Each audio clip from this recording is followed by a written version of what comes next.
ಇವತ್ತು ನ್ಯಾಷನಲ್ ಮೀಡಿಯಾದಲ್ಲೂ ನನ್ನ line of thinking was very very similar. Okay, ನಾನು ಅದನ್ನೇ ಮುಂದುವರಿಸ್ಕೊಂತ ಅಲ್ಲಿ ಇನ್ನ ಸ್ವಲ್ಪ ಎಲಾಬ್ರೇಟ್ ಮಾಡ್ಬೇಕಾಯ್ತು, ಅದನ್ನೆಲ್ಲ ಇಲ್ಲಿ ಎಲಾಬ್ರೇಟ್ ಮಾಡ್ತೀನಿ. ನೋಡಿ ಮಂಜುನಾಥ್ ಅವರೇ, ನಮ್ಮ ಇತಿಹಾಸ ನಮ್ಮ ಕಣ್ಣು ಮುಂದೆ ಇದೆ. ಭಾರತದ ಇತಿಹಾಸನೂ ಇದೆ, ಆಮೇಲೆ ವರ್ಲ್ಡ್ ಇತಿಹಾಸ ಅಂದ್ರೆ ಈ ಭೂಪಟದ ಒಂದು ಇತಿಹಾಸನು ನಮ್ಮ ಮುಂದೆ ಇದೆ. ನಮ್ಮ ಮುಂದೆ ನೆಪೋಲಿಯನ್ ಅಂತ ಸುಮಾರು ಅವನು ದಿನಾನು ಅವನು ಕೆಲ್ಸಾನೇ ವಾರಾಡೋದು ಅಂತವನು ಲಾಸ್ಟ್ ಅಲ್ಲಿ ಏನ್ ಹೇಳಿ ಹೋದ ಅನ್ನೋದನ್ನು ನಮ್ ಕಣ್ಣು ಮುಂದೆ ಇದೆ ಅಲ್ವಾ. ಅವನು I think he are Alexander, I am not sure, I think one of them said, when you bury me with my hand outside so that ಎಲ್ಲಾ ಇಡೀ ಪ್ರಪಂಚವನ್ನು ಗೆಲ್ಬೇಕನ್ನೋನು ಲಾಸ್ಟ್ ಹೋಗುವಾಗ ಖಾಲಿ ಕೈಯಿಂದ ಹೋಗ್ತಾ ಇದ್ದೀನಿ ಅಂತ ಎಲ್ಲೋ ಓದಿದೀನಿ ನಾನು. ಆಮೇಲೆ ನಮ್ ಅಲೆಕ್ಸಾಂಡರ್ ಇರ್ಲಿ, ಯಾರೋ ಇಬ್ರಲ್ಲಿ ಒಬ್ರು ಅಲೆಕ್ಸಾಂಡರ್ ಇದ್ರೆ ಅಲೆಕ್ಸಾಂಡರ್ ನಮ್ ಕಣ್ಣು ಮುಂದೆ ಇದೆ. ಘಟಾನುಘಟಿಗಳು ಎಲ್ಲರೂ ಬಿಟ್ಲರು ಎಲ್ಲರ ನಮ್ ಕಣ್ಣು ಮುಂದೆ ಇದೆ. ಆಯ್ತಾ? ಇದು ಇದ್ದಾಗ ನನಗೆ ಒಂದೇ ಪ್ರಶ್ನೆ ಏನಂದ್ರೆ, I for I, bullet for bullet. ನಮ್ಮ ಪ್ರಪಂಚದಲ್ಲಿ, ನಮ್ಮ ದೇಶದಲ್ಲಿ it is not given ever lasting solutions ಎಲ್ಲೂ ಕೊಟ್ಟಿಲ್ಲ. ಆದ್ರೆ ಸ್ವಲ್ಪ ಜನ ಹೇಳ್ತಾರೆ ಸ್ವಲ್ಪ ಕಡೆ ಕೊಟ್ಟಿದ್ದಾವೆ ಅಂತ. ಅದಕ್ಕೂ ಬರ್ತೀನಿ ನಾನು, ಯಾವಾಗ ಕೊಡುತ್ತೆ ಅನ್ನೋದನ್ನು ಬರ್ತೀನಿ ನಾನು. ಯಾವಾಗ ವಾರ್ ಒಂದು ಎವರ್ ಲಾಸ್ಟ್ ಸೊಲ್ಯೂಷನ್ ಕೊಡುತ್ತೆ ಅನ್ನೋದನ್ನು ನಾನು ನಿಮ್ ಮುಂದೆ ಬರ್ತೀನಿ. First let me cover up this. So ಹಿಂಗಿರುವಾಗ every war has a human and economic angle to a war. ಇವತ್ತು ನಾವು ನಾನು ನಿಮ್ಗೆ ಜಸ್ಟ್ ನಂಬರ್ಸ್ ತಗೊಂತೇನೆ. I will just take numbers, pure numbers. ಇವತ್ತು ನಾವೆಲ್ಲ ಹೊಟ್ಟೆ ಉರ್ಕೊಂತ ಇದೀವಿ, 27 ಜನ ಸಿವಿಲಿಯನ್ಸ್ ಇವತ್ತು ಸತ್ರು ಅಂತ. Our heart goes out to them, no doubt. But ಇದನ್ನ 27 ಜನನ ಒಂದು 4-5 ಜನನೋ 6 ಜನನೋ ಫ್ರಿಂಜ್ ಎಲಿಮೆಂಟ್ಸ್ ಬಂದು ಮಾಡಿರೋ ಕೆಲ್ಸನ ನಾವು ಅದನ್ನ ಆ ಫ್ರಿಂಜ್ ಎಲಿಮೆಂಟ್ಸ್ ನ ಐಡೆಂಟಿಫೈ ಮಾಡಿ ಹೊಡಿಬೇಕಾ, ಇಲ್ಲಂದ್ರೆ ಫುಲ್ ಸ್ಕೇಲ್ ವಾರ್ಗ್ ಹೋಗ್ಬೇಕಾ ಅನ್ನೋದು ಇಲ್ಲಿ ಪ್ರಶ್ನೆ. ಇವತ್ತು ನನ್ಗೆ ಬಹಳ ದುಃಖ ಆಗೋದು ಏನಂದ್ರೆ, ಪ್ರತಿಯೊಬ್ಬರು ಯಾರ್ಯಾರು ಬೆಡ್ರೂಮ್ ಅಲ್ಲಿ ಬೆಚ್ಚಗೆ ಫ್ಯಾನ್ ಅಡಿಯಲ್ಲಿ, AC ಅಡಿಯಲ್ಲಿ, ಬೆಡ್ ಅಲ್ಲಿ ಚೆನ್ನಾಗಿ ಆರಾಮಾಗಿ ಮಲ್ಕೊಂತಾರೆ ನೋಡಿ, ಅವ್ರು ಬಹಳ ಆತುರದಲ್ಲಿದ್ದಾರೆ. ನಡೀರಿ ವಾರ್ಗೆ. ಯಾಕಂದ್ರೆ ಇವ್ರಪ್ಪನ ಮನೆ ಗಂಟೆ ಏನೂ ಹೋಗಲ್ಲ. Sorry, I am using this word. ಯಾಕಂದ್ರೆ they don't know the consequences. ಇವ್ರು ಯಾವತ್ತೂ ಒಂದು ಬುಲೆಟ್ ಈ ಕಡೆಯಿಂದ ಹೋಗಿಲ್ಲ, ಒಂದು ಕಿವಿ ಕಡೆಯಿಂದ ಹೋಗಿಲ್ಲ. ಅವನ್ ಕಣ್ಣು ಮುಂದೆ, ನಮ್ ಕಣ್ಣು ಮುಂದೆ ಯಾರು ಸಾಯೋದು, ನನ್ ಫ್ರೆಂಡ್ ಸಾಯೋದು ನೋಡಿಲ್ಲ ನಾವು ಒಂದು ಬುಲೆಟ್ಗೆ. ಸೊ ನಮ್ಗೆ ಬಹಳ ಈಸಿ, ಹೋಗ್ಲಿ ನಡೀರೋ ಅಂತೀವಿ. ಆದ್ರೆ 1 ಕೋಟಿನೋ 2 ಕೋಟಿನೋ 3 ಕೋಟಿನೋ ಸೈನಿಕರು, ಅವ್ರ ಫ್ಯಾಮಿಲೀಸ್ ಇರ್ತಾರೆ ನೋಡಿ. ಪ್ರತಿ ದಿವಸನು ಪ್ರತಿ ವರ್ಷದಲ್ಲಿ ಅವನು ಹಾಲಿಡೇಸ್ ಅಂತ ಬಂದಾಗ ಮತ್ತೆ ಹೋಗೋವಾಗ ಕಣ್ಣೀರಾಗ್ತಾರೆ ನೋಡಿ. ಅವ್ರ ಮಕ್ಕಳು, ಅವ್ರ ತಂದೆ ತಾಯಿ, ಅವ್ರ ಹೆಂಡತಿ, ಅವ್ರಿಗೆ ಗೊತ್ತಾಗುತ್ತೆ ಪೈನ್ ಅಂದ್ರೆ ಏನು ಅಂತ. ಅವ್ರಿಗೋಗಿ ಕೇಳಿ ನೋಡೋಣ, ಬೇಡ ಅಂತಾರ ಅವರು. ಬಟ್ ಅದ್ರ ಅರ್ಥ ಇದಲ್ಲ, ಅವ್ರ ಕಾಯರಂತಲ್ಲ, ದಯವಿಟ್ಟು ಹಂಗ ಆತರ ತಗೋಬೇಡಿ. It should be a last option ಅಂತ. ಲಾಸ್ಟ್ ನಮ್ ತಾಯ್ನಾಡಕ್ಕಾಗಿ ಮಾಡೋಣ, ಎಲ್ಲರೂ ಅದನ್ನೆಲ್ಲ ಸ್ಯಾಕ್ರಿಫೈಸ್ ಮಾಡೋಣ. But it should not be ಅದು ನಮ್ಮ ಫಾರ್ಮಕಾಲಜಿಲಿ ಇದೆ, ಏನಂತ ಮೆಡಿಸಿನ್ ಆಫ್ ಚಾಯ್ಸ್ ಅಂತೀವಿ, ಡ್ರಗ್ ಆಫ್ ಚಾಯ್ಸ್ ಅಂತೀವಿ. Similarly war is not a drug of choice ಅಂತ ಹೇಳ್ತೀನಿ ನಾನು. ನಾನೇ ಅಲ್ಲ, ನಮ್ಮ ಇತಿಹಾಸದ ಪುಟಗಳು ನಾವು ತೆಗೆದು ನೋಡಿದಾಗ ಅದು ಬರುತ್ತೆ. ಆದ್ರೆ ಸ್ವಲ್ಪ ಜನ, ಈಗ ನಾನು ಸೆಕೆಂಡ್ ಪಾಯಿಂಟ್ ಬರ್ತೀನಿ. ಸ್ವಲ್ಪ ಹಿಸ್ಟ್ರಿ ನಾವು ತೆಗೆದು ನೋಡಿದ್ರೆ ಸ್ವಲ್ಪ ಸೊಲ್ಯೂಷನ್ಸ್ ಕೊಟ್ಟಿದ್ದೇವೆ. ಯಾರಿಗೀಗ ಫಾರ್ ಎಕ್ಸಾಂಪಲ್ ನಾವೀಗ ಇರಾಕ್ ಮತ್ತೆ ಅಮೆರಿಕನ್ ತಗೊಂಡ್ರೆ ಸೊಲ್ಯೂಷನ್ ಕೊಟ್ಟಿದೆ. ಅಫ್ಘಾನಿಸ್ತಾನ್ ಅಲ್ಲಿ ಕೊಟ್ಟಿಲ್ಲ ಅಲ್ವಾ. ಯಾವಾಗ ನಮ್ಗೆ ಸ್ವಲ್ಪ ಸೊಲ್ಯೂಷನ್ ಸಿಗುತ್ತೆ ಅಂದ್ರೆ, ನಮ್ಮ ಹತ್ರ ಅಷ್ಟೊಂದು ಕೆಪಬಿಲಿಟಿ ಇರಬೇಕು. We should take it to the logical end, ಅಂದ್ರೆ ಮುಗಿಸ್ಬೇಕು. ಈಗ ಪಾಕಿಸ್ತಾನ ಅಂದ್ಮೇಲೆ ಮುಗಿಸಿ ಎಸ್ಟಾಬ್ಲಿಷ್ಮೆಂಟ್ ಚೇಂಜ್ ಮಾಡಿ ನಮ್ಗೆ ಯಾರು ಬೇಕು ಅಲ್ಲಿ ಹಾಕಿ ನಾವ್ ಅದನ್ನ ಮಾಡೋ ಒಂದು ತಾಕತ್ತಿದ್ರೆ ಅದಕ್ಕೆ ಟಚ್ ಮಾಡ್ಬೇಕು. ನೀವು ಜಸ್ಟ್ ಮೊನ್ನೆ ಮಾಡಿದೀವಿ ನೋಡಿ ನಾವು, ಆ ಸ್ಟ್ರೈಕ್ ಏನೋ ಒಂದು ಹೋಗ್ಬಿಟ್ಟು 1 4 ಬಾಂಬ್ ಹಾಕ್ ಬಂದೆ, ನಾನು ಅದಾಕ್ ಬಂದೆ, ನಾನು ಇದಾಗ್ ಬಂದೆ, ನಾನು ಕೆಣಕ್ ಬಿಟ್ಟು ಬಂದೆ ಅಂದ್ರೆ ಅದರಿಂದ ನಿಮ್ಗೆ ನನ್ ಪ್ರಕಾರ it is my personal thing, you will not get solution ಸಿಗಲ್ಲ ವಾರಿಂದ ಅಂತ. You understand what I am trying to tell? You will not get a war will not lead to solution. ಈಗ ನೀವು ಒಂದು ವಾರ ಆಗ್ತೀರಾ ಪಾಕಿಸ್ತಾನ ಜೊತೆ, ಐ ಆಮ್ ಟಾಕಿಂಗ್ ಪ್ರಾಕ್ಟಿಕಾಲಿಟಿ. 10 ದಿವಸ ನೀವು ವಾರ ಹಾಕ್ಬಿಟ್ಟು ಮತ್ತೆ ಬಂದ್ರೆ ಸೊಲ್ಯೂಷನ್ ಸಿಗ್ತಾ ನಿಮ್ಗೆ? ಇವತ್ತು ನೋಡಿ, ಇವತ್ತು ಜಿಯೋ ಪೊಲಿಟಿಕಲ್ ಸಿಚುವೇಶನ್ ನೀವು ಸ್ವಲ್ಪ ತಲೆ ಇಟ್ಕೊಂಡು ಮಾತಾಡಿ. ಅದಕ್ಕೆ ನಾನು ಹೇಳೋದು, ಯಾವುದೇ ಒಬ್ಬ ಹೋಮವಾದಿ ಇವ್ರು ಯಾರಿದಾರೋ ಇಂಥವ್ರ ಕೈಯಲ್ಲಿ ಕೊಟ್ರೆ ಕಷ್ಟ ಇದೆ ಈ ದೇಶಕ್ಕೆ. Because they will take a decision based on emotion. Any country which takes a decision based on emotions will land in to problem. ಇದು ನಾನೆಲ್ಲ ಹೇಳೋದು, ನೀವು ಇತಿಹಾಸದ ಪುಟಗಳು ತೆಗೆದು ನೋಡಿ. ಅಲ್ಲಿ ಇತಿಹಾಸದ ಪುಟಗಳಲ್ಲಿ ನಿಮ್ಗೆ 1 2 3 4 5 6 7 8 ನೀವು ತಗೊಂಡಾಗ ನಿಮಗೆ ಕಾಣಿಸುತ್ತೆ. So we are not in a situation to completely decimate. ಇವಾಗ ಯಾರು ನಾನು ಜಯ ಅವ್ರು ನೋಡಿದ್ರು 80% to 20%, this all good, looks good on paper. ಇವತ್ತು ಘಟಾನ ಘಟಿ ರಷ್ಯಾ ಯುಕ್ರೇನ್ ನೋಡಿ, ಎಷ್ಟ್ ದಿವಸ ಏನಂದ್ರು ಅವರು, ಅದ್ 20-30 ದಿವಸದಲ್ಲಿ ವಾರ ಎಂಡಾಗ್ಬಿಡ್ತದೆ. ಅಯ್ಯೋ ಅವ್ರ ಮುಂದೆ ಏನು ಯುಕ್ರೇನ್ ಯಾವ ಮೂಲೆ ಅಂದ್ರು, ಏನಾಯ್ತು, ಏನಾಗಿದೆ ಇಲ್ಲಿವರೆಗೂ? ಸೊ ಜಿಯೋ ಪೊಲಿಟಿಕಲ್ ಸಿಚುವೇಶನ್ ನಾವು ನೋಡಿದಾಗ ಆ ಕಡೆ ನಮ್ಮ ವಿರುದ್ಧ ಆಗಿರೋ ಚೈನಾ ಆ ಕಡೆ ನಿಲ್ಲೋ ಸಾಧ್ಯತೆ ಇದೆ. ಅವಾಗ್ಲೇ ಅವ್ರು ಸಪೋರ್ಟ್ ಇದು ಮಾಡ್ತಾರೆ. ಇವರಿಬ್ರು ಯಾರು, U S we cannot count on today. Turkey help ಮಾಡ್ತಾರೆ ಎಲ್ಲರೂ ಯಾವ ಮೂಲೆ ಬಿಡಿ, ನಮ್ಗೆ ಅದು ಬಂದ್ರೆ ನಮ್ಗೆ, but look at the bigger picture. Turkey ದೊಡ್ಡ ದೇಶ, ಅದು ಸಿಕ್ಕಾಪಟ್ಟೆ ಇದೆ military power. Turkey we can't ignore. You don't know sir, ಅವ್ರಿಗೆ ಗೊತ್ತು, ಮಾತಾಡಕ್ ಬಿಡಿ ಸರ್ ಪ್ಲೀಸ್. ಅದ್ರ ಹತ್ರನು F-16ಗಳು ಎಲ್ಲ ಇಟ್ಕೊಂಡಿದ್ದಾರೆ. ಆಮೇಲೆ ಟರ್ಕಿ ಈ ಪುಲ್ವಾಮಾ ಆದ್ಮೇಲೆ ಸರ್ಜಿಕಲ್ ಸ್ಟ್ರೈಕ್ ಮಾಡಿದಾಗ್ಲೂ ಅದು ಖ್ಯಾತೆ ತೆಗೆದ್ಬಿಟ್ಟು ಪಾಕಿಸ್ತಾನಕ್ಕೆ ಸಪೋರ್ಟ್ ಕೊಟ್ಟಿತ್ತು. ಟರ್ಕಿ ಮತ್ತೆ ಇನ್ನೊಂದು ದೇಶ ಟರ್ಕಿ ಅದ Manjunath sir, Turkey F-16 F-17 ಗಿಂತ they are famous for drones. ಸಿಕ್ಕಾಪಟ್ಟೆ ಅಜರ್ಬೈಜಾನ್ ಯುದ್ಧ ಇದು ಮಾಡಕ್ಕೆ ಅವರೇ ಕಾರಣ. ಮಾತಾಡಕ್ ಬಿಟ್ಬಿಡಿ, ವೆರಿಟಾಸ್ ಅವ್ರು ಮಾತಾಡ್ಬಿಡ್ಲಿ. ಆಯ್ತು, ನನ್ ಪ್ರಕಾರ ಇಟ್ ಇಸ್ ನಾಟ್ ಇದು. ನೀವೆಲ್ಲರ ಪ್ರಕಾರ ಅದು ದೊಡ್ಡ ಇದು ಅಂದ್ರೆ ಇಟ್ಕೊಳ್ಳಿ, ನಂದೇನು ಅಭ್ಯಂತರ ಇಲ್ಲ. But I am looking at these bigger pictures where it will be very difficult for us to take on. ಇವತ್ತು ಯು ಎಸ್ ಎರಡು ಧೋನಿಗಳ ಮೇಲೆ ಕಾಲಿಟ್ಟಿದೆ. They are both our friends ಅಂತಾನೆ Trump. They are there in war for number of years ಅಂತಾನೆ ಅವ್ನು ಇಷ್ಟ ಬಂದಾಗ ಹೇಳ್ಕೊಂತ ಹೋಗ್ತಾನೆ. So we are not assured. ಈಗ second, in another situation we could have looked at Russia supporting us. But today after the ಬೇರೆ ಈ ಅವ್ರ ಆರ್ಮ್ಸ್ ಸಪ್ಲೈ ಮಾಡ್ತಾವ್ರೆ ಪಾಕಿಸ್ತಾನ್ಗೆ. So it strategically for them to side with us is, for me, I am not an expert, but ನನಗೆ ಕಾಣಿಸೋ ನನಗೂ ಒಂದು 30 ವರ್ಷ ನೋಡ್ತಾ ಇದೀನಲ್ವಾ ಯುದ್ಧಗಳು ಎಲ್ಲ ಜಿಯೋ ಪೊಲಿಟಿಕಲ್, ಆ ಒಂದು ಇದ್ರಲ್ಲಿ ನೋಡಿದ್ರೆ ಅವರು ಡೈರೆಕ್ಟ್ ಆಗಿ ಬಂದು ನಮಗ್ ಸಪೋರ್ಟ್ ಮಾಡೋದು ನನ್ಗೇನ್ ಕಾಣಿಸ್ತಾ ಇಲ್ಲ. ಸೊ ಹಿಂಗಿರುವಾಗ it is very very difficult for you to take a war with any country to a logical end for a country like India. Maybe for a country like USA, a country like Russia also not possible. ಅರ್ಥ ಮಾಡ್ಕೊಳ್ಳಿ, ನಮ್ಕಿನ್ನ ಅಷ್ಟೊಂದು mite ಇರೋರು Ukraine ಏನು ಮಾಡಕ್ಕಾಗ್ಲಿಲ್ಲ ಅವ್ರ ಕೈಯಲ್ಲಿ. ಇಷ್ಟು ದಿವಸ ಆಯ್ತು, 1 ವರ್ಷ ಮೇಲಾಯ್ತು. ಇವಾಗ ಆಗತ್ತೆ, ನಾಳೆ ಆಗತ್ತೆ, ನಾಳಿದಾಗತ್ತೆ ಅಂದ್ರೆ ಏನಾಗಿಲ್ಲ. ಸೊ ನಾವ್ ಯಾವಾಗ್ಲೂ, ನಾನು ಅದಕ್ಕೆ ಹೇಳೋದು, ಡೋಂಟ್ ಯಾವುದು ಸಿದ್ದರಾಮಯ್ಯ ಅವರು ಇವತ್ತು ಹೇಳಿದ್ದಾರೆ ಅಂದ್ರೆ it's a mark of A statesman.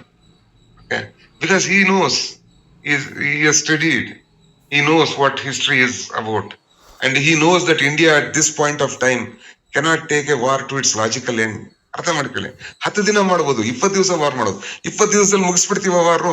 ಆ ಕಡೆಯಿಂದ ಹೋಗಿ ಚೈನಾ ನಿಂತ್ಕೊಂಡ್ರೆ 20 ದಿವಸದಲ್ಲಿ ಮುಗಿಸಕ್ ಸಾಧ್ಯನಾ?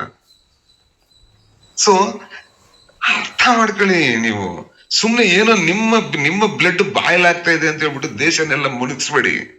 ಇವತ್ತು ನಾನ್ ನಿಮ್ಗೆಲ್ಲ ಕೇಳೋದು, ನಾನು ಇವತ್ತು ನ್ಯಾಷನಲ್ ಟಿವಿಯಲ್ಲೂ ಇದೇ ಕೇಳಿದೆ. ಇಷ್ಟೊಂದು ನೀವು ಹೇಳ್ತಿದಿಲ್ಲ ವಾರ್ ವಾರ್ ವಾರ್ ವಾರ್ ಅಂತ.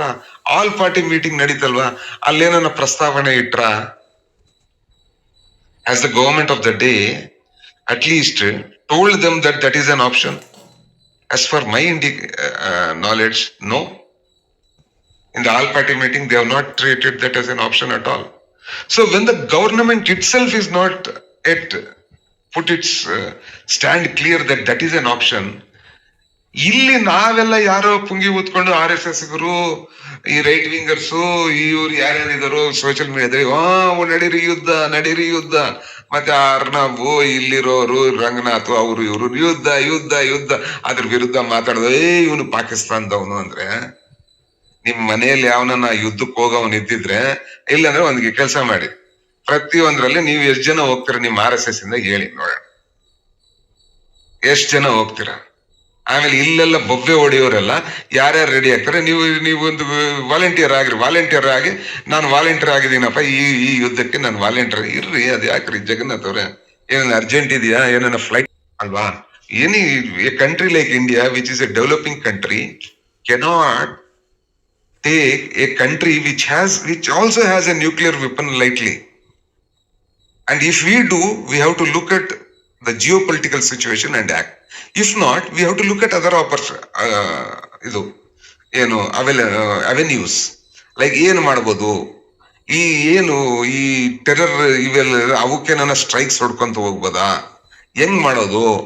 ಅವ್ ಯಾರೋ ಒಬ್ರು ಹೇಳಿದ್ರು ಇವತ್ತು, ಪಾಕಿಸ್ತಾನ ಇಷ್ಟು ದಿವಸದೊಳಗೆ 5 ಭಾಗ ಮಾಡ್ತಾವ್ರೆ ಮೋದಿಜಿ ಅಂತ. ಅದನ್ನ ಹೆಂಗ್ ಮಾಡ್ತಾರೆ, ಏನು ಮಾಡ್ತಾರೆ, ಅದ್ರ ಬಗ್ಗೆ ಏನಾನ ಚಿಂತೆ ಮಾಡಿ. 5 ಭಾಗ ಮಾಡಿ, ಸಂತೋಷ ಅಲ್ವಾ? ನಾವು 2 ಭಾಗ ಮಾಡಿದ್ವಿ, ನೀವು 5 ಭಾಗ ಮಾಡಿ. ಅದು ಹೆಂಗ್ ಮಾಡ್ತೀರಾ, ಏನ್ ಮಾಡ್ತೀರಾ ಅಂತ ಅದ್ರ ಬಗ್ಗೆ ಚಿಂತನೆ ಮಾಡಿ ಅಷ್ಟೇ ಹೊರ್ತು ಸುಮ್ನೆ ಅದೇನೋ ಹೇಳ್ತಾರಲ್ಲ, every Tom DK and Harry, ಅವನಿಗೆ ಲಂಗೋಟಿ ಹೆಂಗ ಸೋಲ್ಜರ್ ಲಂಗೋಟಿ ಹೆಂಗ್ ಆಗ್ತಾನ ಅನ್ನೋದು ಗೊತ್ತಿಲ್ಲ. ಅವನು ವಾರ್ಗ್ ನಡಿ, ವಾರ್ಗ್ ಹೋಗ್ಬೇಕು. ವಾರ್ ಅಂದ್ರೆ ಏನು ಸುಮ್ನೆನಾ? You know how much of resources, you know how much of ammunition we will have? First of all, yesterday ವಾರ್ಗೆ ಅಮ್ಯುನಿಷನ್ ನಮ್ಮ ಹತ್ರ ಇದೆ ಗೊತ್ತಾ? ಯಾರಿಗಾನ ಗೊತ್ತಾ? How much of ammunitions we will be having? We will be having only limited ammunitions, maybe for 30 days or 60 days or something. And look at ಇವಗಿರೋ ಪರಿಸ್ಥಿತಿಯಲ್ಲಿ what will be the impact? What will be the economic impact on the country? ಅದು important. ಈಗ 27 ಜನ ತೀರೋಗಿದ್ದಾರೆ. ಈಗ 27 ಜನಕ್ಕೋಸ್ಕರ ನಾವು ವಾರ್ಗ್ ಹೋಗ್ತೀವಿ. ಆಯ್ತಪ್ಪ, ನಿಮಗ್ ಖುಷಿ ಪಡೋಕೋಸ್ಕರ ಮೋದಿ ವಾರ್ಗ್ ಹೋಗ್ತಾನೆ. ಅಲ್ಲಿ ಒಂದು 4,000 5,000 ಪಾಕಿಸ್ತಾನಗಳ ಸೋಲ್ಜರ್ಸ್ ನೀವು ಸಾಯಿಸಿದ್ರಿ ಅನ್ಕೊಳ್ಳಿ. ನಮ್ಮವರೇ ಜನ ಸತ್ತಿರ್ತಾರೆ. ನಮ್ಮವರು 1,800 ಸತ್ತಿರ್ತಾರೆ. 1:4 1:2 ಸತ್ತಿರ್ತಾರೆ. ಯಾಕಂದ್ರೆ ಅವ್ರದ್ದು ಏನ್ ಕಡಿಮೆ ಇಲ್ಲ, ನಮ್ದು ಏನ್ ಕಡಿಮೆ ಇಲ್ಲ ಅಲ್ವಾ? ನಮ್ದು ಎಷ್ಟಿದೆಯೋ ಅವ್ರದ್ದು ಒಂದು 30% 40% ಕೆಪಬಿಲಿಟಿ ಇದೆ. ಪ್ಲಸ್ ಅವ್ರಿಗೆ ಬೇರೆ ಕಡೆಯಿಂದ ಸಪೋರ್ಟ್ ಬಂದ್ರೆ ಅವರು ಅಟ್ಲೀಸ್ಟ್ 50% ಮ್ಯಾಚ್ ಮಾಡ್ತಾರೆ. ಹಂಗಿದ್ದಾಗ ನಮ್ ಕಡೆನೂ ಕ್ಯಾಶುಯಾಲಿಟೀಸ್ ಇರುತ್ತೆ. 27 ಕ್ಯಾಶುಯಾಲಿಟೀಸ್ ಆಗಿರೋದಕ್ಕೆ ಒಂದು ಟೆರರಿಸ್ಟ್ ಈ ತರ ಮಾಡಿದವ್ರಿಗೆ ನಾವು ಒಂದು ಫುಲ್ ಫ್ಲೆಜ್ಡ್ ವಾರ್ ಯಾವ್ದನ್ನ ಒಂದು ಕಂಟ್ರಿ ಮೇಲೆ ಹೋದ್ರೆ, ಈ ಸಾವು ನೋವುಗಳಿಗೆಲ್ಲ ಯಾರು ಕಾರಣಭೂತರು? ನಾಳೆ ಬೆಳಿಗ್ಗೆ 1000 ಜನ ಸಾಯ್ತಾರಪ್ಪ, ಯಾರು ಕಾರಣಭೂತರು? ನೀವು ತಗೊಂತೀರ ರೆಸ್ಪಾನ್ಸಿಬಿಲಿಟಿ? ಆ 1000 ಜನ ಫ್ಯಾಮಿಲೀಸ್ಗೆ ವಿಧವೆಯರಾಗ್ತಾರಲ್ಲ, ಅವೆಲ್ಲ ನೀವು ರೆಸ್ಪಾನ್ಸಿಬಿಲಿಟಿ ತಗೊಂತೀರಾ? ತಗೊಳಕ್ ಆಗಲ್ಲ ನಿಮ್ ಕೈಯಲ್ಲಿ ಅಲ್ವಾ? ಸೊ ಅದ್ರ ಅರ್ಥ ಇದಲ್ಲ, ವಾರ್ ಮಾಡಬಾರ್ದು ಅಂತಲ್ಲ. War should be always an option, it should be deterrent. ಅದಕ್ಕೆ ಯಾವಾಗ್ಲೂ ನ್ಯೂಕ್ಲಿಯರ್ ವೆಪನ್ ಆಗ್ಲಿ, ವಾರು ಇವೆಲ್ಲ ಡಿಟರೆಂಟ್. ಹೆಂಗೆ ಒಂದು ರೌಡಿ ಹೆಂಗ್ ಹೇಳ್ತಾನೆ, ನನ್ ಮೇಲೆ ಬಂದ್ರೆ ಗೊತ್ತಲ್ವಾ, ನಾನು ವಾಪಸ್ ಕೊಟ್ರೆ ಹೆಂಗಿರುತ್ತೆ ಅಂತ, ನಮ್ಮವ್ರ ಮನೆಗ್ ನುಗ್ಗಿ ಹೊಡಿತಾರೆ ಅಂತ. Always this sort of things should be a deterrent. You cannot use it. A sane country will never use it as a first option. And the way things are happening in this country, Tom, Dick and Harry, ಯುದ್ಧಕ್ಕೆ ಹೋಗೋ. ಸಿದ್ದರಾಮಯ್ಯ ಪಾಪ ಇಷ್ಟು ವರ್ಷ ಒಂದು 30 years 40 years experience ಇರೋರು, 4-5 ಯುದ್ಧಗಳು ನೋಡಿ ಆ ಪರಿಣಾಮಗಳನ್ನ ನೋಡಿರೋರು, ಅವ್ರೇನ್ ಹೇಳಿದ್ರು, ಕಳಿಸಪ್ಪ ಪಾಕಿಸ್ತಾನ ಅವ್ನು ಸಿದ್ದರಾಮಯ್ಯ ಖಾನ್. ನಾಳೆ ಬೆಳಿಗ್ಗೆ ನಿಮ್ ಮೋದಿನೇ ಒಂದ್ ದಿವಸ ಹೇಳ್ತಾನಪ್ಪ, after all the deliberations that we had, we have come to one conclusion that war is not the. ಈಗ ಒಂದ್ 10 ದಿವಸ 15 ದಿವಸ ಸುಮ್ನೆ ಇರ್ತೀವಿ, 20ನೇ ದಿವಸನು ವಾರ್ಗ್ ಹೋಗ್ತಿದ್ರೆ ಕೇಳ್ತೀವಿ ಅವಾಗ, ವೈ ಕ್ಯಾ ಹುವಾ ಮೋದಿ ಜಿ, ಆಪ್ಕೆ ಲೋಗ್ ಪೂರ ಇಧರ್ ವಾರ್ ಬೋಲ್ ರहे, आप क्या कर रहे हैं, कब which front you are opening ಅಂತ ಕೇಳಿದ್ರೆ, no the CDS everyone we have come to one conclusion that no we will use other options other than a full fledged war. ಅವಾಗ ನಿಮ್ ಮುಖನ ಎಲ್ಲಿ ಇಟ್ಕೊಂತೀರಾ? ನಿಮ್ ಮುಖನ ಇವತ್ತು ಸಿದ್ದರಾಮಯ್ಯ ಖಾನ್, ಅವತ್ತು ಮೋದಿ ಖಾನ್ ಮಾಡ್ತೀರಾ ಅಲ್ವಾ? ಇವತ್ತು ನಾಳೆ ಬೆಳಿಗ್ಗೆ 20 ದಿವಸ ಆದ್ಮೇಲೂ Modi full fledged war declare ಮಾಡಿಲ್ಲ ಅನ್ಕೊಳ್ಳಿ, ಅವಾಗ ಏನ್ ಮಾಡ್ತೀರಾ? ನಿಮ್ ಮುಖಗಳು ಎಲ್ಲಿ ಇಟ್ಕೊಂತೀರಾ? ಅದಕ್ಕೆ ಹೇಳೋದು ಆರಾಮಾಗಿರಿ, ನೋಡೋಣ.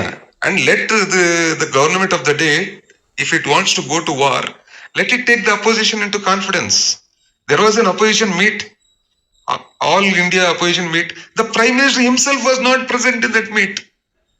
The Prime Minister who returned from Saudi Arabia, and he asked everyone, ellaru ನೀವೆಲ್ಲ ರೆಸ್ಟ್ರೆಂಟ್ ಎಲ್ಲ ಅಪೋಸಿಷನ್ ಸಪೋರ್ಟ್ ಮಾಡಬೇಕು ಅಂದಾಗ ಅಪೋಸಿಷನ್ ಪಾರ್ಟಿಗಳೆಲ್ಲ ಅಪೋಸಿಷನ್ ಮೀಟಿಗೆ ಬಂದ್ರೆ ಪ್ರಧಾನ ಮಂತ್ರಿನೇ ಇಲ್ಲ ಅಲ್ಲಿ. ಹೋಗ್ಬಿಟ್ಟು ಬಿಹಾರ್ ಅಲ್ಲಿ ಚುನಾವಣಾ ಭಾಷಣ ಹೊಡಿತವ್ರ. ಸೊ ನಮಗಿರೋ ಸೀರಿಯಸ್ನೆಸ್ ನಿಮ್ ಪ್ರಧಾನ ಮಂತ್ರಿಗೆ ಇಲ್ಲಲ್ಲ ಅಂತ ಹೇಳ್ತಾ ನಾನು ನಿಮ್ಗೆ ಏನ್ ಹೇಳ್ತೀನಿ ಅಂದ್ರೆ, ಯುದ್ಧ ಯಾವತ್ತು ಯಾವುದೇ ಒಂದು ಯುದ್ಧ ಈ ಯುದ್ಧ ಗೆದ್ರೇನು, even if you win a war, ಈಗ ಫಾರ್ ಎಕ್ಸಾಂಪಲ್ ಮುಂಚೆ ವಾರ್ ಏನಾಗ್ತಾ ಇತ್ತು, ನೀನ್ ಯಾರ ಮೇಲೆ ಗೆಲ್ತೀಯೋ ಅಲ್ಲಿರೋ ಆಸ್ತಿ ಎಲ್ಲ ಒಡ್ಕೊಂಡ್ ಬರ್ತಾ ಇದ್ದೆ. ಕರೆಕ್ಟಾ ಮಂಜುನಾಥ್ ಅವ್ರೆ? ಮುಂಚೆ ಯುದ್ಧಗಳಲ್ಲಿ ಒಬ್ಬನು ಒಂದು ರಾಜ್ಯದ ಮೇಲೆ ಯುದ್ಧ ಆಡಿದ್ರೆ ಅಲ್ಲಿರೋದೆಲ್ಲ ದೋಚ್ಕೊಂಡ್ ಬರ್ತಾ ಇದ್ದ, ಯುದ್ಧ ಕಾಸ್ಟ್ ಅಲ್ಲಿ ಅವನು ತಗೊಂತ ಇದ್ದ. ಈಗ ಪಾಕಿಸ್ತಾನ ಮೇಲೆ ಯುದ್ಧ ಮಾಡಿ ನೀನ್ ಅವ್ರನ್ನ ಸೋಲ್ಸಿದ್ರೆ ನೀನ್ ಏನು ತಗೊಂಡ್ಬರಕ್ಕಾಗಲ್ಲ. ಬಿಕಾಸ್ ದರ್ ಇಸ್ UN ಇದೆ, US ಇದೆ, ಅವರೆಲ್ಲ ಇದಾರೆ. ನಿನ್ಗೆ ಅಲ್ಲಿ ಏನು ಮಾಡಕ್ ಬಿಡಲ್ಲ. ಹಬ್ಬಬ್ಬ ಅಂದ್ರೆ ಇನ್ನೊಬ್ಬ ಪ್ರೈಮ್ ಮಿನಿಸ್ಟರ್ ಹಾಕ್ತಾರಲ್ಲಿ, ನೀನ್ ಅಲ್ಲಿ ಏನು ನಿನ್ನ ಮಾಡಕ್ ಬಿಡಲ್ಲ. So how are you going to recur the cost? How are you going to look at the loss of men? ಒಂದು ಬ್ಲೇಡ್ ಅಲ್ಲಿ ಹೋಗೋದು, ಈಗ 27 ಜನ ಸತ್ತವ್ರೆ, ಐ ಎಂಪಥೈಸ್ ವಿತ್ ದೆಮ್. ಅದಕ್ಕೆ ತಕ್ಕಂತೆ ನಾವು ಮೆಜರ್ಡ್ ರೆಸ್ಪಾನ್ಸ್ ಕೊಡಬೇಕು. ಒಂದು ದೇಶ ನಮ್ ತರ ದೇಶ ಯಾವತ್ತು ಬ್ಯಾಲೆನ್ಸ್ಡ್ ಡಿಸಿಷನ್ ತಗೋಬೇಕು. ಯಾರೋ ಒಬ್ರು ಇವರೆಲ್ಲ ಯಾರು ಚಡ್ಡಿಗಳು ಎಲ್ಲ ಹಾರಾಡ್ತವ್ರೆ ಅಂತ ಹೇಳ್ಬಿಟ್ಟು ಇವ್ರ ಪ್ರಕಾರ ಹೋಗ್ಬಿಟ್ಟು ನಾವು ಯುದ್ಧಕ್ಕೆ ಹೋಗಕ್ಕಾಗತ್ತಾ? It always war, nuclear weapons or any weapons of mass destruction are only used as deterrents. ಸ್ವಲ್ಪ ಜನಕ್ಕೆ ನಾನು ಹೇಳೋ ಡಿಟರೆಂಟ್ ಅನ್ನೋ ಆ ಮೀನಿಂಗು ಗೊತ್ತಿರಲ್ಲ. It should be used only ಭಯ ಬೀಳ್ಸೋಕಷ್ಟೇ. ಫಸ್ಟ್ ಯೂಸ್ ಮಾಡಬಾರ್ದು ಯಾವತ್ತು. ಅರ್ಥ ಆಯ್ತಾ? ಸೊ ಇಲ್ಲಿಗೆ ನಾನು ಹೇಳ್ತೀನಿ, ನಿಲ್ಲಿಸ್ತೀನಿ. ಇದು ಫಸ್ಟ್ ಪಾಯಿಂಟ್ ಅಲ್ಲಿ. ಸೆಕೆಂಡ್ ಪಾಯಿಂಟ್ ಬೇಗ ಹೇಳಿ. ನೀವು ಅದರ ತರೂರ್ ಹೇಳಿರೋ ವಿರುದ್ಧ ಮಾಡಿದಿರಿ ನೀವು. ಮೋದಿ ರಿಸೈನ್ ಮಾಡ್ಬೇಕು ಅಂತೆಲ್ಲ ನಿಮ್ಮ ಲೀಡರ್ಸ್ ಮಾತಾಡಿಲ್ಲ. ಮಲ್ಲಿಕಾರ್ಜುನ್ ಖರ್ಗೆ ಆಗ್ಲಿ, ಬೇರೆ ಟಾಪ್ ಲೀಡರ್ಸ್ ರಾಹುಲ್ ಗಾಂಧಿ ಮತ್ತೆ ಸೋನಿಯಾ ಪ್ರಿಯಾಂಕಾ ಗಾಂಧಿ ಅವ್ರು ಮಾತಾಡಿಲ್ಲ. ಬಟ್ ಬೇರೆಯವ್ರು ಮಾತಾಡಿದ್ದಾರೆ. ನೀವ್ ಹೆಂಗ್ ಅದನ್ನ ಸಮರ್ಥಿಸ್ಕೊಂತೀರಿ? ಹೌದು ಸ್ವಾಮಿ, ಈಗ ಮೋದಿ ಮಾತಾಡಲ್ಲ, ಗಾಂಧಿನ ಮೋದಿ ಮೆಚ್ತಾನೆ. ಅವ್ರ ಕೆಳಗಡೆ ಅವರೆಲ್ಲ ಗೋಡ್ಸಿನ ಮೆಚ್ಚಲ್ವಾ? ಅಲ್ವಾ? ಸೊ ಈ ಎಲ್ಲಾ ಕಡೆ ನಡೀತತೆ. ಸೊ ನಾನೆಲ್ಲಿ ಇವ್ರನ್ನ ತರೂರ್ನ ಇದು ಮೆಚ್ತಾ ಇದ್ದೀನಿ. ನಾನೆಲ್ಲ ಹೇಳಿದೆ ಮೋದಿ ರಿಸೈನ್ ಮಾಡ್ಬೇಕು ಅಂತ. ಆದ್ರೆ 20 ದಿವಸ ಆದ್ಮೇಲಂತೂ ರೆಸ್ಪಾನ್ಸಿಬಿಲಿಟಿ ಫಿಕ್ಸ್ ಮಾಡ್ಬೇಕಲ್ವಾ? ಮೋದಿಗೂ, ಅಮಿತ್ ಶಾಗೂ, ದೋವಲ್ಗೂ ಯಾರಿಗೋ ಒಬ್ರಿಗೆ ರೆಸ್ಪಾನ್ಸಿಬಿಲಿಟಿ ಫಿಕ್ಸ್ ಮಾಡ್ಬೇಕಲ್ಲ. ಇಲ್ಲಂದ್ರೆ ಬಿಟ್ಬಿಡೋಣ ಇದು. ನಂಗೆ ಪುಲ್ವಾಮಾದು ಇಲ್ಲಿ ಹಾಗೆ ಪುಲ್ವಾಮಾದ ಆಯ್ತು ನೋಡಿ, ಒಂದೊಂದು ತಲೆಗೆ 10 ತಲೆ ತರ್ತೀನಿ ಅನ್ಬಿಟ್ಟು ಇಲ್ಲಿವರೆಗೂ ತಲೆನ ಎಣಿಸ್ತಾನೆ ಇದೀವಿ. ಹಂಗ್ ಬಿಟ್ಕೊಡಕ್ ಆಗತ್ತಾ? ಇನ್ನು ಎಷ್ಟ್ ದಿವಸ ಅಂತ? ಇವಾಗ family members they will get on with their lives from tomorrow. ಇಲ್ಲಾಂದ್ರೆ 14ನೇ ದಿವಸ ಆದ್ಮೇಲೆ they will get on with their lives. So Modi ಇವ್ರನ್ನೆಲ್ಲ ಕೇಳಲೇಬಾರ್ದಾ? ಏನಪ್ಪಾ ಏನ್ ಮಾಡ್ತಾ ಇದೆಯಾ ಗುರು ಅಂತ? ಒಂದು ಡೆಮೋಕ್ರಸಿಯಲ್ಲಿ is not the prime minister and his cabinet responsible to the people. They are. We will ask tough questions. Just because our leaders have said that we will be with the government whatever decision they take, that's all. It's not a blanket approval for them to do whatever they want. We have never said that we will not fix responsibility. We said we will fix responsibility, but right now we will be with whatever decision the government takes. Till date the government has not said that war is an option. War is an option ಅಂತ ಇಲ್ಲ, ಈಗಲೂ ಹೇಳಿಲ್ಲ. ಎಲ್ಲೂ ವಾರ್ಗೆ ಹೋಗ ತಯಾರಿ ಮಾಡ್ತಾ ಇದೀವಿ ಅಂತಾನು ಯಾರು ಹೇಳಿಲ್ಲ. ಆದ್ರೆ ಇಡೀ ಕ್ಲಬ್ ಹೌಸು, ಇಡೀ ಸೋಷಿಯಲ್ ಮೀಡಿಯಾ, ಇಡೀ ಮೀಡಿಯಾ ಎಲ್ಲ ಯಾರನ್ನ war is not A first option ಅಂದ್ರೆ, ಅವನು ಪಾಕಿಸ್ತಾನದವನು, ಅವನು ಸಿದ್ದರಾಮುಲ್ಲಾ, ಅವನು ಸಿದ್ದರಾಮ್ ಖಾನ್. ಏನ್ರಿ ಇದು? ಒಂದು ಮೆಚೂರ್ಡ್ ನೇಷನ್ ನಡ್ಕೊಳ್ಳೋ ರೀತಿನ ಇದು? ನೆಕ್ಸ್ಟ್, ಭೇದಿಸಲಾಗದ ಭದ್ರತೆ ಎಲ್ಲೂ ಇಲ್ಲ ಅಂತ ತರೂರ್ ಹೇಳಿದ್ದಾರೆ. ನೋಡಿ, Tharoor is right to a point. But I want to tell Tharoor one thing. ಈಗ ನಾವು ಆಕ್ಸಿಡೆಂಟ್ಗಳಾಗಬಾರ್ದು ಅಂತೀವಿ, ಟ್ರಾಫಿಕ್ ರೂಲ್ಸ್ ಫಾಲೋ ಮಾಡ್ರಪ್ಪ ಅಂತೀವಿ, ಎಲ್ಲ ಅಂತೀವಿ. ಆದ್ರೆ ಆಕ್ಸಿಡೆಂಟ್ಗಳಾಗ್ತವೆ. ಆಕ್ಸಿಡೆಂಟ್ಗಳಾಗ್ತವೆ ಅಂತ ನಾವು ಬಿಡೋದಾಗತ್ತೆ ಇವೆಲ್ಲ? So for example, if we go as per Tharoor that ಯಾವುದೇ ಒಂದು ನಾಳೆ ಬೆಳಿಗ್ಗೆ ಏನನ್ನ ಟೆರರಿಸ್ಟ್ ಅಟ್ಯಾಕ್ ಆಗ್ಲಿ, ಏನು ಅಟ್ಯಾಕ್ ಆಗ್ಲಿ, ಭೇದಿಸಲಾಗದ ಭದ್ರತೆ ಏನು ಮಾಡಕ್ಕಾಗಲ್ಲಪ್ಪ. ಸೆಕ್ಯೂರಿಟಿ ಎಲ್ಲರಿಗೂ ಸೆಕ್ಯೂರಿಟಿ ಕೊಡಕ್ಕಾಗತ್ತಾ?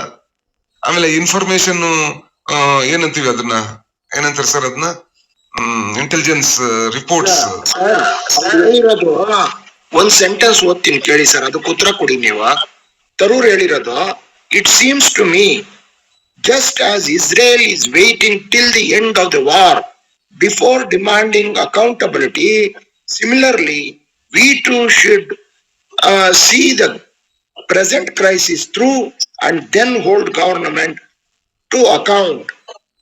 ಅವ್ರು ಹೇಳ್ತಿರೋದು ಇದು ಬಹಳ ಇದಿದೆ, ಸೂಕ್ಷ್ಮವಾಗಿ ಗಮನಿಸಿದ್ದಾರೆ. ಅವ್ರು ಏನ್ ಹೇಳ್ತಾ ಇದಾರೆ, ಇಸ್ರೇಲ್ ಹೋಗ್ಬಿಟ್ಟು ಅಕೌಂಟಬಿಲಿಟಿ ಕೇಳ್ತಾ ಇದಾರ, let the war B over, we shall as the present government ಅಂತ ಕೇಳ್ತಾರೆ. ಕೇಳ್ಬೇಕು.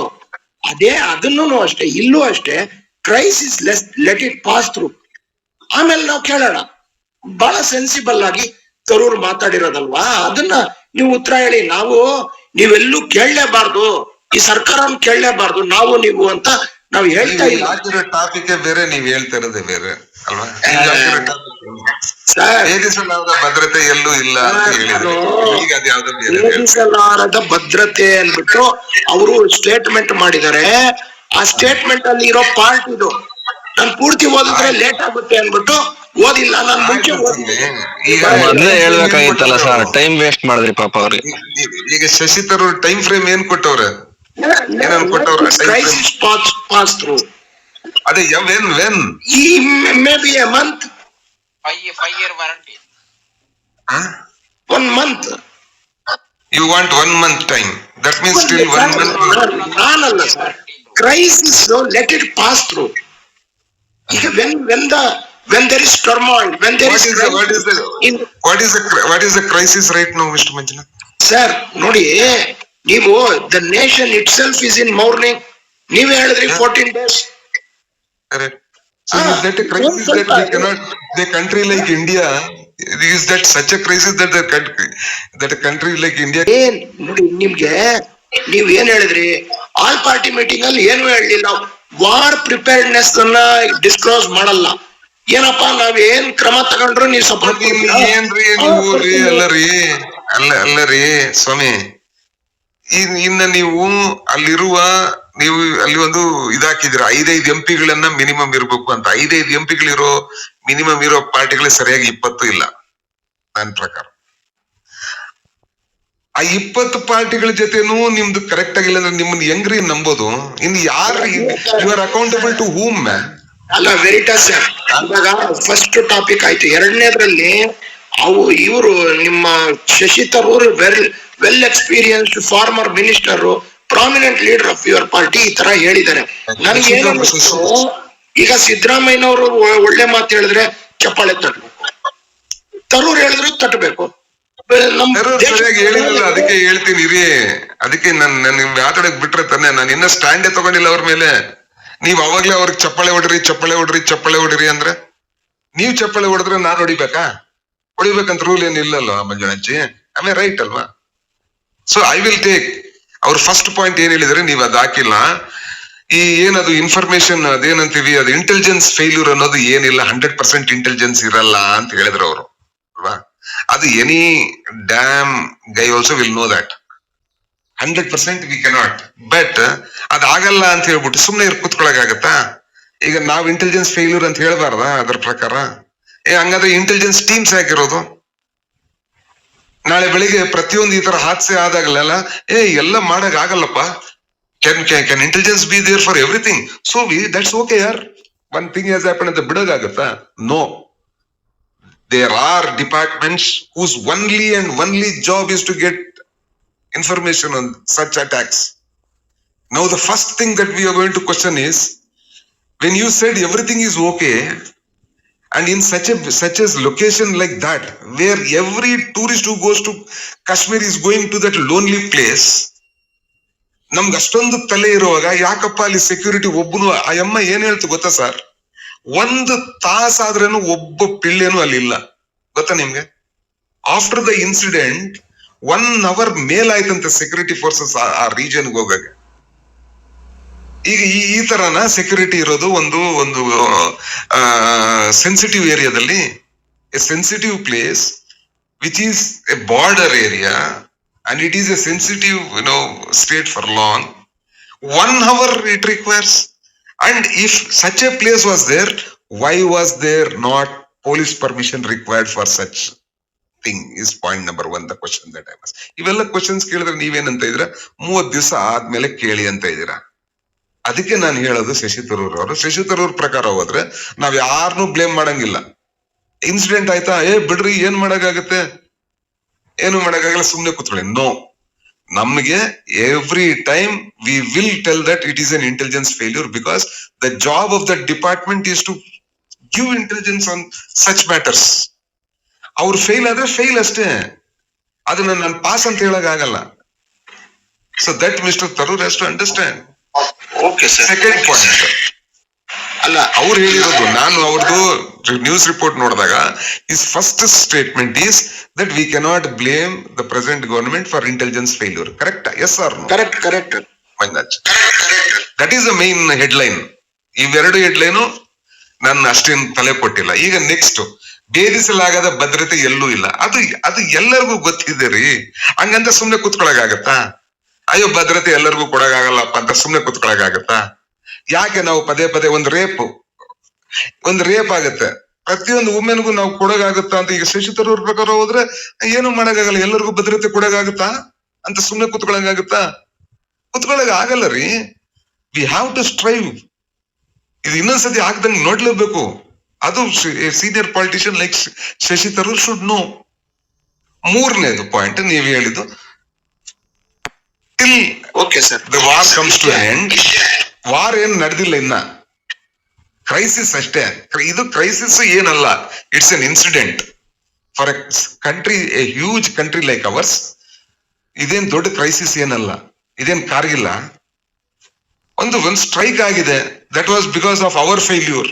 V did have even 10 army personal ಆಗಿದ್ರೇನು ಅಲ್ಲಿ 20 ಜನ ಬಚಾವ್ ಮಾಡ್ಬೋದಾಗಿತ್ತು. ಗನ್ ಶಾಟ್ಸ್ ಆದ ತಕ್ಷಣ 2-3 ಜನ ಅಲ್ಲಿ ಹೋಗಿದ್ರೆ 10 ಜನ ಟೀಮ್ ಇದ್ದಿದ್ರು we could have stopped it.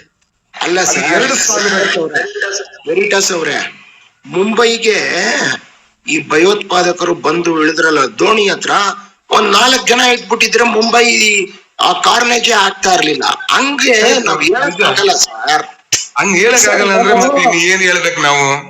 ಎಲ್ಲ ಹೇಳಕ್ಕಾಗಲ್ಲ. ನಾವೇನ್ ಹೇಳ್ಬೇಕು ಸರ್? ಇವಾಗ ಮುಂಬೈಗೆ ದೋಣಿಯಲ್ಲಿ ಬಂದು ಭಯೋತ್ಪಾದಕರು ಇಳಿದ್ರಲ್ಲ, ಅವಾಗಲ್ಲ 5 ಜನ ಇದ್ಬಿಟ್ಟು ಅವ್ರನ್ನ ಸುಪರ್ದಿಗ್ ತಗೊಂಡ್ಬಿಟ್ಟಿದ್ರೆ ಅವ್ರಿಗೆ ಅಲ್ಲಿ ಹೊಡೆದಾಕಿದ್ರು ಗೊತ್ತಾ? ನಿಮ್ಗೆ ಎಷ್ಟು ಜನ ಹೊಡೆದಾಕಿದ್ರು ಗೊತ್ತಾ? ಅಲ್ಲಿ ಇಲ್ಲಿ ಯಾವ ಹೊಡೆದಾಕಿದ್ರಿ ಇಲ್ಲಿವರೆಗೂ ಹೇಳಿ? ಇಲ್ಲಿವರೆಗೂ ಯಾವ ಹಿಡಿದಿದ್ರಿ ಹೇಳಿ? ಅಲ್ಲನ್ನ ಹೊಡೆದಾಕದ್ರಲ್ವ, ಕಸಬ್ ಹಿಡ್ಕೊಂಡ್ರು, ಇನ್ನೂ 2-3 ಜನ ಹೊಡೆದಾಕ್ಬಿಟ್ರು. ಇಲ್ಲಿ ಯಾರನ್ನ ಏನ್ ಮಾಡಿದ್ರಿ ಹೇಳಿ? ಇಲ್ಲಿವರೆಗೂ ಬಂದ್ರು, ಲಬ ಅಂತ 27 ಜನ ಹೊಡೆದಾಕಿದ್ರು, ಹೋದ್ರು ಅವರು. ಎಲ್ಲಿತ್ತು ನಿಮ್ದು? ಸೊ ನೀವೇನ್ ಹೇಳ್ತೀರಾ? ಕ್ರೈಸಿಸ್ ಆಗ್ಲಿ ಅಂತ. ಕ್ರೈಸಿಸ್ ಆಗ್ಲಿ Manjunathji, we are not in a hurry, but a time frame ಇರಬೇಕು ಮಂಜುನಾಥ್ಜಿ. ಎಷ್ಟು ದಿವಸ ಅಂತ ಈ ನಗ್ನ ಚಕ್ರವರ್ತಿನ ನೀವು ಪದೇ ದೇಶದ ಇದ್ರಲ್ಲಿ ನೀವು ಎಷ್ಟು, how many times he has failed? Okay, he said he will bring 10 heads for one guy. ಅದಕ್ಕೆ ಹೋಗೋದ್ ಬೇಡ ಸರ್. ನಿಮ್ಗೆ ಆಯ್ತು, ಮುಂದೆ ಹೋಗ್ರಿ. ಯಾಕಂದ್ರೆ ನಿಮ್ಗೆ ಇಷ್ಟ ಇಲ್ಲ. ನಿಮ್ಗೆ ಏನಂದ್ರೆ ಪಾಲಿಶ್ ಹೊಡಿಬೇಕು, ಪೌಡರ್ ಹಾಕ್ಬೇಕು, ನನ್ನ ಭಾಷಣ ಮುಗೀತು, ಮಾತಾಡ್ಕೊಳ್ಳಿ. ಇಲ್ಲ, ನಿಮ್ಮ ಮಾತು ಕೇಳಕ್ ನನಗಿಷ್ಟ. ಸ್ವಲ್ಪ ಜನದ ಹತ್ರ ಇವ್ರು ಇರುವಾಗ ನಾನು ಮಾತಾಡಬಾರದು ಅಂತ ನನ್ನ ಒಂದು ದೃಢ ನಿರ್ಧಾರ. ಅಲ್ಲ, ಇದನ್ನ ಕೇಳಿದ್ಕೊಂಡ್ಬಿಟ್ಟು ಕೆಳಕೋಗಿ ನಾನು ಹೇಳ್ತಿರೋ ಅರ್ಥ ಮಾಡ್ಕೋಬೇಕು. ಕೇಳಿಸ್ಕೊಳ್ಳಲ್ಲ, ಅವ್ರು ಹೇಳೋದು ಕೇಳಿಸ್ಕೊಳ್ಳಲ್ಲ, ಅಲ್ಲ, ನಾನು